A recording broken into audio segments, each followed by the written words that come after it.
Hello students, welcome again in ARS tutorial, and today I am going to start to tell you about the new revised syllabus of CBSE board. Okay, and this is for class 9th student, and I am going to tell you about the syllabus, or you can say new syllabus for class 9th student, है ना। आज मैं class 9th student के लिए जो है science का syllabus जो नया आया है 2020-21 के लिए वो मैं बताने जा रहा हूँ। ठीक है, तो देखिए जनरल इंस्ट्रक्शन है जो कि आपको जानना बहुत जरूरी है। तो इसमें पॉइंट वाइज दिया हुआ है, बहुत आसानी से आप रीड कर सकते हैं इसको, और जो इम्पोर्टेंट पॉइंट्स है वो मैं आपको बता दे रहा हूँ। ठीक है, तो फर्स्ट पॉइंट जो है ये आपका है कि there will be an annual examination based on the entire syllabus. जो सिलेबस मैं बताने जा रहा हूँ ये आपका एनुअल पूरे होल ईयर का सिलेबस है। ठीक है, तो जो एनुअल एग्जाम होगा, annual exam will be of 80 marks, वो आपका 80 मार्क्स का रहेगा, और जो इंटरनल असेसमेंट रहेगा वो 20 मार्क्स का रहेगा। Okay, now for the internal assessment it will be in the form of periodic assessment, like जो 5 मार्क्स रहेंगे आपके 3 पीरियोडिक टेस्ट होंगे, 3 periodic test conducted by school, average of the best 2 test to be taken that will have a weightage of 5 marks towards the final result. Okay, ये clear होगा कि आपके 3 test होंगे, best 2 लिया जाएगा। Now next 5 marks will based on your curriculum activities which may be short test, oral test, quiz, concept etc. है ना, जिसमें पॉइंट्स लिखे हुए हैं आप देख सकते हैं, और फिर प्रैक्टिकल वर्क भी आपका रहेगा जो कि आगे हम आपको सिलेबस बताएंगे। ठीक है, तो ये पॉइंट्स है, इसको बहुत आसानी से आप रीड कर सकते हो। ठीक, अब हम आते हैं आपका मेन जो कोर्स है। ठीक है, इसका स्ट्रक्चर देखते हैं। तो देखिए यहाँ पे 3 यूनिट्स दिए हुए हैं, 4 यूनिट है। ठीक है, आगे की इसमें मिस है, वो भी मैं आपको नीचे जब सिलेबस आएगा वो मैं बता दे रहा हूँ। तो फर्स्ट यूनिट से matter, it's nature and behaviour. First unit है आपका matter, it's nature and behaviour, जो कि कैरी करता 27 मार्क्स। स्टूडेंट्स आपको पता होगा कि जो पिछला सिलेबस था वो 23 मार्क्स का कैरी करता था, मगर अब इसका वेटेज बढ़ा दिया गया है, इसको 27 मार्क्स का कर दिया गया है। ठीक है, सेकेंड यूनिट है organization in the living world, जो कि 26 मार्क्स का है, इससे पहले ये 20 मार्क्स का था। जो थर्ड है वो है आपका motion, force and work, 27 marks, इससे पहले भी ये 27 मार्क्स का ही था, और आवर इन्वायरमेंट 6 मार्क्स का रहेगा। ठीक है, तो आवर इन्वायरमेंट को इसी में इंक्लूड कर दिया गया है। ठीक, टोटल आपका 80 मार्क्स का हो गया। ठीक, अब आते हैं हम लोग चैप्टर पे। ठीक, तो चैप्टर देखिए पहला है आपका यूनिट फर्स्ट, जिसमें matter, it's nature and behaviour, means ये आपका कौन सा पोर्शन हो जाएगा, केमिस्ट्री का। तो देखिए इसमें 3 चैप्टर्स दिए हुए हैं, आपको दिख रहे होंगे, है ना। तो इसमें से जो आपका एक चैप्टर हटाया गया है वो हटाया गया है मैटर इन आवर सराउंडिंग, है ना। मैटर इन आवर सराउंडिंग हटाया गया है, और जबकि देखिए यहाँ पे जो चैप्टर है nature of matter, means elements क्या होते हैं, compounds and mixture, homogeneous and heterogeneous mixture, colloids and suspension, ये टॉपिक्स आपको पढ़ने हैं। नेक्स्ट है आपका particles nature and their basic unit, means की एटम एंड मॉलिक्यूल्स चैप्टर जो है उसमें आपको पढ़ना है।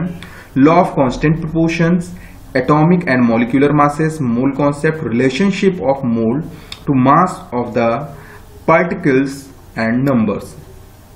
And the last chapter is structure of atom, in which you have to study the following topics, which are as follows: electrons, protons and neutrons, valency, chemical formula of the common compounds, isotopes and isobond.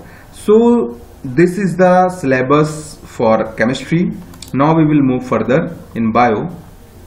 So you can see the living world, in which the first chapter is the cell, basic unit of life. इसमें आपको क्या पढ़ना है, cell as a basic unit of life, prokaryotic and eukaryotic cell, multicellular organisms, cell membrane and cell wall, cell organelles and cell inclusions, chloroplast, means ये आपको जितने भी cell organelle से पढ़ने हैं, chloroplast, mitochondria, vacuoles, endoplasmic reticulum, Golgi apparatus, nucleus, chromosome with their basic structure and number. ठीक है, इसमें जो चैप्टर हटाया गया है, ठीक है, वो भी मैं आपको आगे बता रहा हूँ। सेकेंड चैप्टर आपका टिश्यू।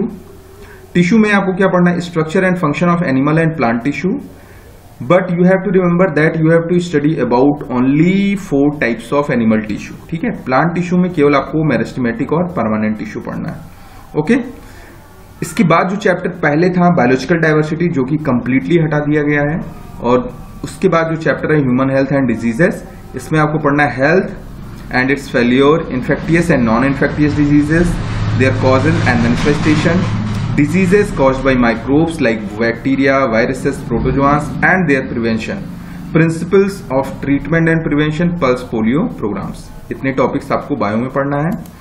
नेक्स्ट हम बढ़ते हैं फिजिक्स की तरफ। देखिए इसमें मोशन, फोर्स एंड वर्क, जो कि हमको पढ़ना क्या है, इसमें मोशन पढ़ना है। मोशन में क्या क्या कौन कौन से टॉपिक पढ़ने हैं आपको, distance and displacement, velocity, uniform and non uniform motion, along a straight line, acceleration, distance time and velocity time graph for uniform motion and uniformly accelerated motion, derivation of equation of motion by graphical method, elementary idea of uniform circular motion। ठीक है। Next है आपका force and Newton's law. इस chapter में आपको पढ़ना है force and motion, Newton's law of motion, action and reaction of forces, inertia of body, inertia and mass, momentum, force and acceleration, elementary idea of conservation of momentum. ठीक है। तो बेटा इसमें जो चैप्टर घटाया गया वो भी मैं आपको बताऊंगा। नेक्स्ट चैप्टर आपका ग्रेविटेशन। ग्रेविटेशन में आपको क्या पढ़ना है, universal law of gravitation, force of gravitation on earth, gravity, acceleration due to gravity, mass and weight, free fall. इसके बाद चैप्टर था आपका फ्लोटेशन, जो कि कंप्लीटली हटा दिया गया है। उसके बाद नेक्स्ट चैप्टर आपका वर्क, एनर्जी एंड पावर, जिसमें कि आपको पढ़ना है work done by a force, energy, power, kinetic and potential energy, law of conservation of energy. ठीक है। इसके बाद साउंड चैप्टर, वो भी हटा दिया गया है। तो ये आपका पूरा जो है साइंस क्लास 9th का सिलेबस है। अब हम पढ़ते हैं कि जो आपका प्रैक्टिकल है वो कौन कौन सा रहेगा। ठीक है। अब देखिए इसमें आवर इन्वायरमेंट, अभी ये इन्वायरमेंट के बारे में छूट गया है, तो ये आपका बायो पोर्शन में ही रहेगा। Physical resources, air, water, soil, air for respiration, for combustion, for moderating temperature, movement of air and its role in bringing rain across India, air, water and soil pollution, holes in ozone layer and probable damage. Biogeochemical cycle पढ़ना है आपको, water, oxygen, carbon and nitrogen cycle पढ़ना है। तो ये आपका theory सब syllabus हो गया।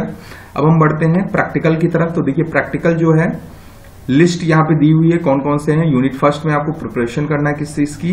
ए है true solution of common salt, sugar and alum. B है a suspension of soil, chalk powder and fine sand in water. Third one is a colloidal solution of starch in water and egg albumin, milk in water, and distinguish between these on the basis of transparency, filtration and stability. Next आपका जो है ये सब chemistry के practicals हैं। Preparation of ए है a mixture, A compound using iron filling and sulphur powder and distinguishing between these on the basis of, first है appearance, second one is behavior towards a magnet, behavior towards carbon disulfide as a course solvent, and the last one is effect of heat। next है ये भी आपका जो है chemistry का ही है। perform the following reaction and classify them as a physical or chemical changes।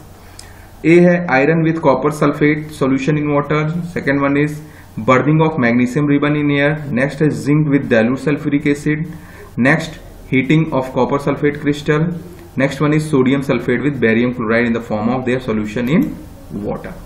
okay, now the next ये आपका बायो से बिलोंग करता है। Preparation of stained temporary mount of onion peel, human cheek cell and to record the observation and draw their level diagram. ठीक है, ये bio portion का है, ये भी बायो का है। Identify of parenchyma, collenchyma, sclerenchyma tissue in plants, striped and smooth and cardiac muscles fibre and nerve cells in animals from prepared slab, draw their well लेवल डायग्राम। ठीक है, ये भी बायो का है। नेक्स्ट आपका है determination of the density of solid by using a spring balance as a measuring cylinder, ये आपका फिजिक्स का हो जाएगा।